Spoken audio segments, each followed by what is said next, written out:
Hello छात्रों, नमस्कार। हम आपके उज्जवल भविष्य की कामना के साथ इस सेशन का शुरुआत करते हैं कि आपका हाई स्कूल में 90 प्लस रिजल्ट आए। इस उद्देश्य को लेकर हम चल रहे हैं। आप इस चैनल को सब्सक्राइब करें और शेयर करके दोस्तों से भी इस चैनल को सब्सक्राइब करवाएं, ताकि हम अच्छे से अच्छे क्वेश्चन डाल सकें जो आपको परीक्षा हाल में हूबहू देखने को मिलेगा। और जो कंपटीशन में बैठने वाले हमारे प्रतियोगी भाई हैं, उनके लिए भी ये सेशन महत्वपूर्ण साबित होगा। चलिए हम इस सेशन की शुरुआत करते हैं आपके उज्जवल भविष्य की कामना के साथ। सेशन का पहला क्वेश्चन आ गया है सामने। किस तिथि को वास्तिल का पतन हुआ था?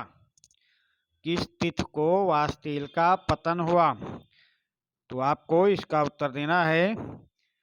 चलिए भाई, उत्तर देने का प्रयास करें। किस तिथि को वास्तिल का पतन हुआ? तो ये 4 जुलाई 1789 को हुआ है क्या? 4 जुलाई 1789 को, या 14 जुलाई 1789 को, या 14 सितंबर 1789, या 5 सितंबर 1791 में? आप उत्तर देने का प्रयास कीजिए।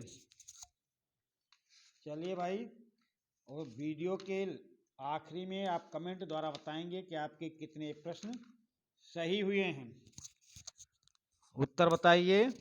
चलिए हम इसका उत्तर देते हैं। 14 जुलाई 1789 को वास्तिल का पतन हुआ था, जिसमें 6 कैदियों को छुड़ा लिया गया था। और 14 जुलाई को ही फ्रांस का राष्ट्रीय पर्व मनाया जाता है। 14 जुलाई के ही दिन फ्रांस का राष्ट्रीय पर्व मनाया जाता है। चलिए अगले प्रश्न पे आइए। असहयोग आंदोलन का नेतृत्व किसने किया था? प्रश्न नंबर 2।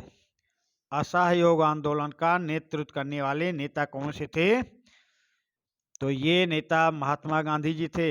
महात्मा गांधी पे आप निशान लगाएंगे। जवाहरलाल नेहरू नहीं थे, तिलक भी नहीं, मोतीलाल नेहरू भी नहीं, महात्मा गांधी ही आपका ऑप्शन सही होगा। चलिए अगले प्रश्न पे आइए। स्पैघेटी का जन्म किस खाद्य पदार्थ से हुआ था? ये नूडल्स से हुआ था क्या, या चाउमीन से, या ब्रेड से, या बर्गर से? आप प्रश्न नंबर 3 का उत्तर दीजिए। तो स्पैघेटी का जन्म किस खाद्य पदार्थ से हुआ था? ऑप्शन नंबर ए सही है, नूडल्स से। नूडल्स से। चलिए अगले प्रश्न पे आते हैं। 1730 ईस्वी के दशक में सबसे पहले कारखाने खोले गए। 1730 ईस्वी के दशक में सबसे पहले कारखाने खोले गए। ये कारखाने कहाँ खुले हैं? अब आपको इसका उत्तर देना है। ये स्पेन में खोले गए हैं, या जापान में, या इंग्लैंड में, या अमेरिका में? तो प्रश्न नंबर 4 का उत्तर देना है। तो औद्योगिक देश का जनक कहा जाता है, उद्योगों की जननी कहा जाता है, किसे कहा जाता है? इंग्लैंड को। तो इस प्रश्न का ऑप्शन सी सही होगा, इंग्लैंड। चलिए अगले प्रश्न पे आ जाइए। 1295 ईस्वी में कौन सा खोजी यात्री चीन से इटली वापस लौट कर आया? प्रश्न नंबर 5 पर ध्यान देंगे। प्रश्न नंबर 5 देखिएगा। 1295 ईस्वी में कौन सा खोजी यात्री चीन से इटली वापस लौट कर आया? प्रश्न नंबर 5 का उत्तर देने का प्रयास करें। तो ये गुटेनबर्ग थे क्या, कोलंबस थे क्या, या वास्को डिगामा, या मार्को पोलो? तो इसका ऑप्शन हम बताते हैं आपको। ये मार्को पोलो विद्वान थे जो चीन से इटली वापस लौट कर आए। चलिए अगले प्रश्न पे आते हैं। किस खनिज को काला सोना कहा जाता है? किस खनिज को काला सोना कहा जाता है? क्या बॉक्साइट को कहा जाता है, या मैग्नीज को, या कोयले को, या लोहे को? भाई बहुत इजी क्वेश्चन है ये, तो आप देखिए आपके भी उत्तर सही होंगे इसमें। किस खनिज को काला सोना कहा जाता है? ये कमेंट में जरूर लिखेंगे। चलिए हम आपको बताते हैं कि इस खनिज को काला सोना कहा जाता है। कोयला को काला सोना कहा जाता है। चलिए प्रश्न नंबर 7, ज्वारीय वन मुख्य रूप से पाए जाते हैं। ये किस प्रदेश में ज्वारीय वन पाए जाते हैं? क्या ये पश्चिम बंगाल में पाए जाते हैं, या उत्तराखंड में, या कर्नाटक में, या केरल में? उत्तर देने का प्रयास करें। ज्वारीय वन मुख्य रूप से किस प्रदेश में कहाँ पाए जाते हैं? चलिए हम इसका उत्तर देते हैं, ये पश्चिम बंगाल में पाए जाते हैं। ऑप्शन नंबर ए सही होगा, पश्चिम बंगाल। चलिए अगले प्रश्न पे आ जाइए। भारत की पहली नदी घाटी परियोजना किस नदी पर बनाई गई? भारत की पहली नदी घाटी परियोजना किस नदी पर बनाई गई है? ये दामोदर नदी पर बनाई गई है, ये दामोदर नदी पर बनाई गई, या कोसी पर, या नर्मदा पर, या चिनाव पे? तो हम आपको बताते हैं भारत की पहली नदी घाटी परियोजना दामोदर नदी पर बनाई गई है। दामोदर नदी। प्रश्न नंबर 8 का ऑप्शन ए सही होगा। चलिए भाई अगले क्वेश्चन पे आते हैं। आग्नेय चट्टानों में पाया जाने वाला खनिज, आग्नेय चट्टानों में पाया जाने वाला खनिज कौन सा है? ये आपको बताना है। आग्नेय चट्टानों में पाया जाने वाला खनिज कौन सा है? उत्तर देने का प्रयास कीजिए। चलिए हम इसका उत्तर बताते हैं। आग्नेय चट्टानों में पाया जाने वाला खनिज ग्रेफाइट है, ग्रेफाइट। चलिए अगले क्वेश्चन पे आते हैं। अगले प्रश्न पे आते हैं। भारतीय आंतरिक जलमार्ग प्राधिकरण का गठन कब किया गया? प्रश्न नंबर 10, भारतीय आंतरिक जलमार्ग प्राधिकरण का गठन कब किया गया? इसका उत्तर देने का प्रयास करें। यह 1985 में किया गया, या 1986 में, या 1987 में, या 1988 में? तो भारतीय आंतरिक जलमार्ग प्राधिकरण का गठन कब किया गया? वर्ष 1986 में किया गया है। प्रश्न नंबर 20 सही है। अगला प्रश्न, प्रश्न नंबर 11, श्रीलंका स्वतंत्र राष्ट्र कब घोषित हुआ? तो आप पिछले कक्षाओं में भी पढ़े होंगे, भारत स्वतंत्र होने के बाद ही श्रीलंका 1 साल बाद घोषित स्वतंत्र हुआ है। तो अब आपको बताना है श्रीलंका स्वतंत्र राष्ट्र कब घोषित हुआ। भारत 1947 में स्वतंत्र घोषित हुआ, तो इसके अकॉर्डिंग श्रीलंका 1948 में स्वतंत्र राष्ट्र घोषित हुआ था। चलिए अगले क्वेश्चन पे आते हैं।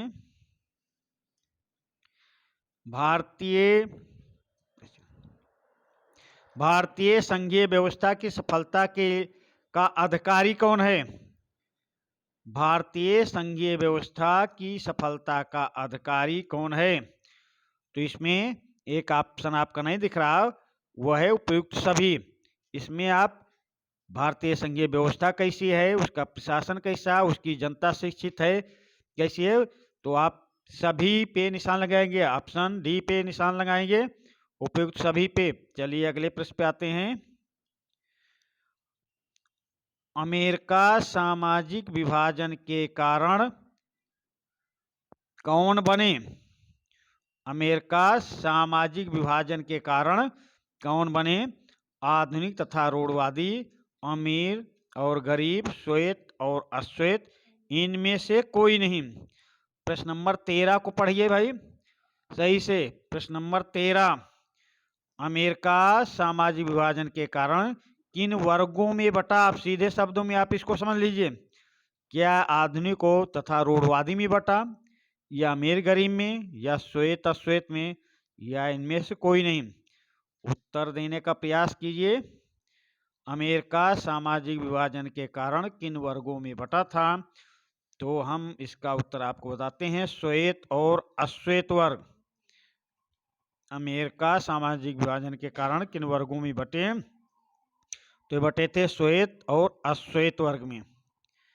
चलिए अगले प्रश्न पे आ जाते हैं।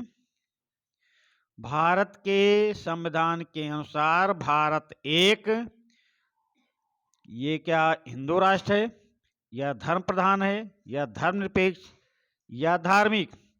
तो भारत के संविधान के अनुसार भारत एक कैसा राज्य है, ये आपको उत्तर देना है। कोशिश कीजिए कि भारत के संविधान के अनुसार भारत एक, चलिए हम बताते हैं, धर्मनिरपेक्ष राज्य है, धर्मनिरपेक्ष देश है। प्रश्न नंबर 14 का ऑप्शन सी सही है। भारत के संविधान के अनुसार भारत एक धर्मनिरपेक्ष राज्य है। चलिए अगले प्रश्न पे आ जाते हैं। लोकतंत्र की जड़ें किस प्रकार मजबूत होती हैं? लोकतंत्र की जड़ें किस प्रकार मजबूत होती हैं? इसका उत्तर आपको देना है। इसका उत्तर देने का प्रयास कीजिए। लोकतंत्र की जड़ें किस प्रकार मजबूत होती हैं? जन विरोधी गतिविधियों द्वारा, परस्पर सामंजस्य द्वारा, जन आंदोलनों द्वारा, धरना या प्रदर्शन द्वारा? कोशिश कीजिए, इसका उत्तर देने का प्रयास करें। लोकतंत्र की जड़ें किस प्रकार मजबूत होती हैं? तो हम प्रश्न नंबर 15 का उत्तर बताते हैं। लोकतंत्र की जड़ें जन आंदोलनों द्वारा मजबूत होती हैं, जन आंदोलनों द्वारा मजबूत होती हैं। चलिए अगले प्रश्न पे आ जाइए। देश के प्रत्येक राजनीतिक दल को अपने दल का पंजीकरण कहाँ कराना पड़ता है?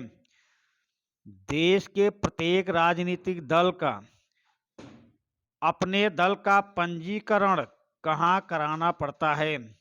कोई भी राजनीतिक दल हो, उसको अपने दल का पंजीकरण कराना पड़ता है।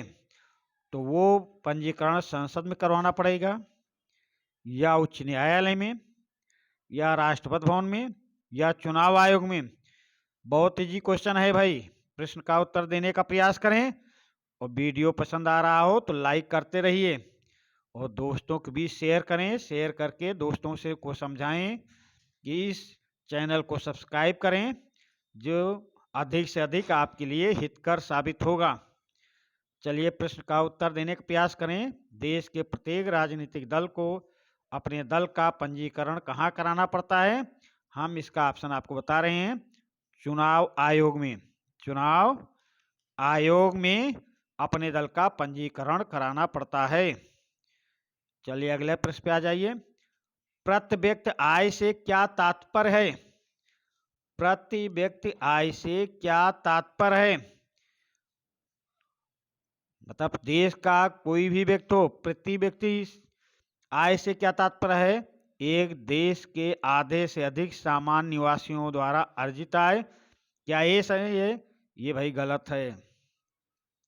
एक देश की वस्तुओं व सेवाओं से अर्जित आय के द्वारा, एक देश की वस्तुओं सेवाओं से अर्जित आय के द्वारा, नहीं भाई ये भी गलत है।